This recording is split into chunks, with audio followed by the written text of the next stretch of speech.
Discussion of DNA structure as explained by Shelby Vertula.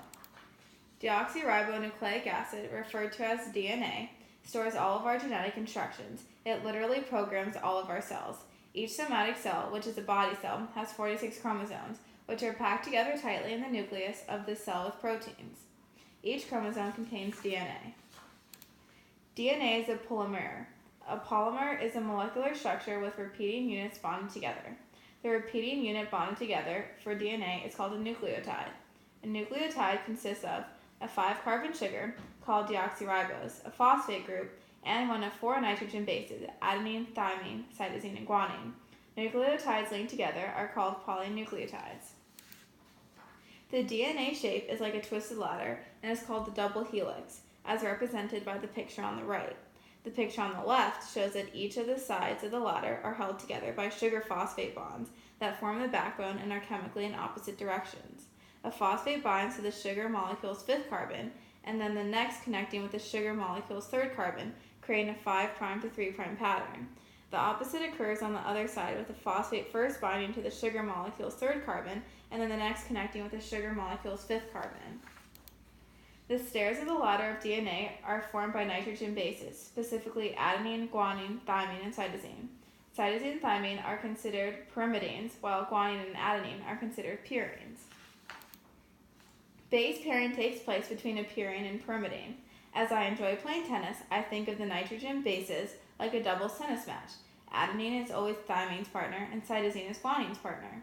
This means A and T are complementary base pairs with 2 hydrogen bonds, and C and G are complementary base pairs with 3 hydrogen bonds. The bonding is important to remember when we discuss DNA replication.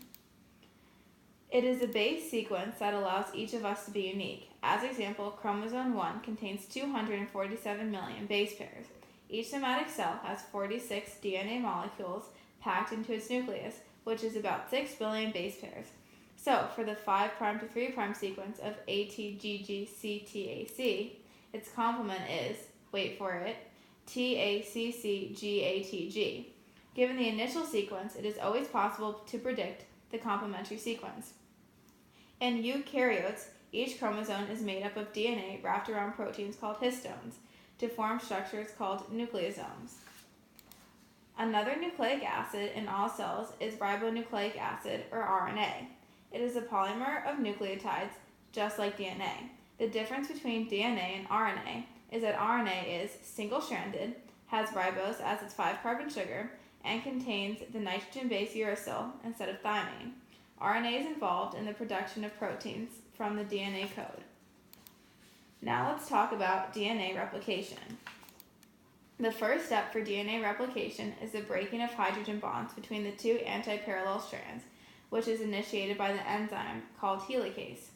The break usually starts where there are adenine-thymine pairs because there are only 2 hydrogen bonds between them, so the A and T pairs are weaker than the cytosine-guanine pairs, which each have 3 hydrogen bonds. The place where the splitting first starts is called the origin of replication, and the structure created is called the replication fork. Once the DNA strands have been separated, a short piece of RNA, called an RNA primer, binds to the strand. The RNA primer is always needed to bind, and it is a starting point for replication. Once the splitting begins, a leading strand and lagging strand are created. The elongation process differs for these 2 strands. For the leading strand, a 5' to 3' strand, an enzyme called DNA polymerase adds complementary nucleotides because it only can read 5' to 3'. For the lagging strand, which is 3' to 5', the process is more complicated as DNA polymerase needs to work backwards.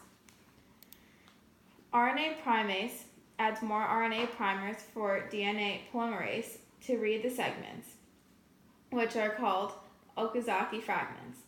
Then another DNA polymerase called DNA polymerase exonuclease replaces the RNA primers. Lastly, the fragments are joined by an enzyme called DNA ligase. The end result of all this replication is 2 DNA strands, each strand consisting of 1 parental strand and 1 new daughter strand, and is known as semi-conservative replication. I must give credit for the information and images utilized.